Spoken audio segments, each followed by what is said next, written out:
nagmamadali, no? Kala mo naman talaga may ambag sa laro. Last game ko na po, Kuya Jen. Bakit naman? Magsasaing pa ako eh. Sure ako nahiya to. Pero alam ko din na unting kinilig to. Sige, nice G. Nice G, Kuya Jen. Sa susunod po ulit laro tayo. Papalakas po muna ako. Sige. Thank you po, kinalaro niyo po ako. Di ko po ito makakalimutan. Lo, di naman siya ganyan pag ako yung kausap niya. I mean, pag yung Genesis na yung kausap niya. Pag si Gendeso kausap niya, kala mo kinikilit eh. Pabebe. Pag kay Genesis, kulang na lang ipagtabuyan ako. Lagi ba naman nakasimangot pag si Genesis yung karap? Pumasok ako sa school kinabukasan nun. Nakatampo nga eh. After kasi namin maglaro sa Gendeso ko, chinat ko siya sa Genesis na account ko. Inamusta ko siya sa laro nila Gendeso.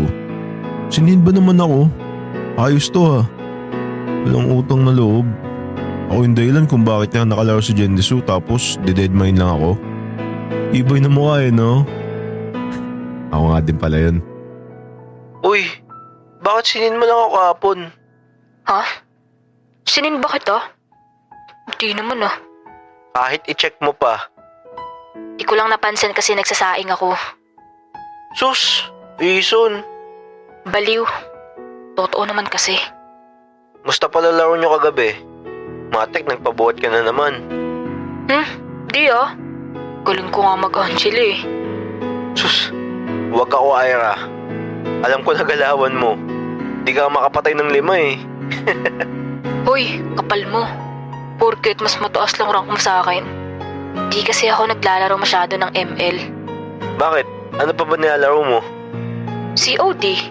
Sus, baka buhatin na naman kita. Na naman? Baka buhatin lang kita dun. Oo na lang. Baka lalabas ka pa lang sa base nyo. Patay ka na. Wow, nagsalita yung hindi makapatay sa ML. Ha? Wala, sabi ko nandyan na si ma'am. Dumating na yung teacher namin kaya bumalik na kami sa upuan namin. Tapos na yung klase namin at mamayang pag-uwi ko magla-live ako.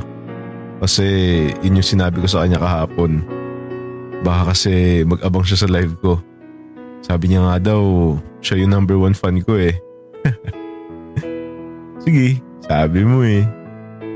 Lumabas na kami ng classroom nun at nakita ko siya naglalakad mag-isa.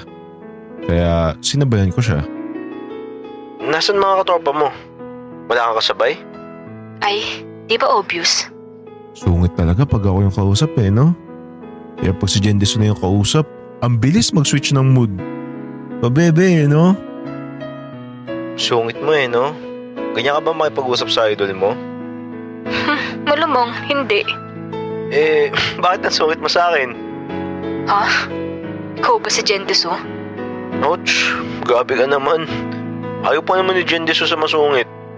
Paano mo naman nalaman? Secret. Weh, di nga. Paano mo nga nalaman? Idol mo, tapos hindi mo alam yung ayaw at gusto? Kala ko ba fan ka ni Gendeso? Oo kaya. Nanonood ako lagi ng stories niya. Hindi naman siya nagpapakilala eh. Pag nagla-live siya, hindi rin nagpapakita ng muka. Kawawa ka naman. Pag nalaman ni Gendeso na ganyan ka makipag-usap, di ka magugustuhan nun, sige ka. Sus, yang ka na naman sa ganyan mo. Lakas mo na naman man-trip. Kala mo talaga kilala mo yung tao. Di ka nga nanonood sa video niya. Tangik, kilala ko siya since day 1. Ikaw ba? Alam mo ba itsura nun? Di nga eh. Di kasi yan nagpapakita ng muka. Sana may makilala ko na kahit kaibigan niya. Actually, kilala ko siya in person eh. Weh? Baka naman. Reto mo ako.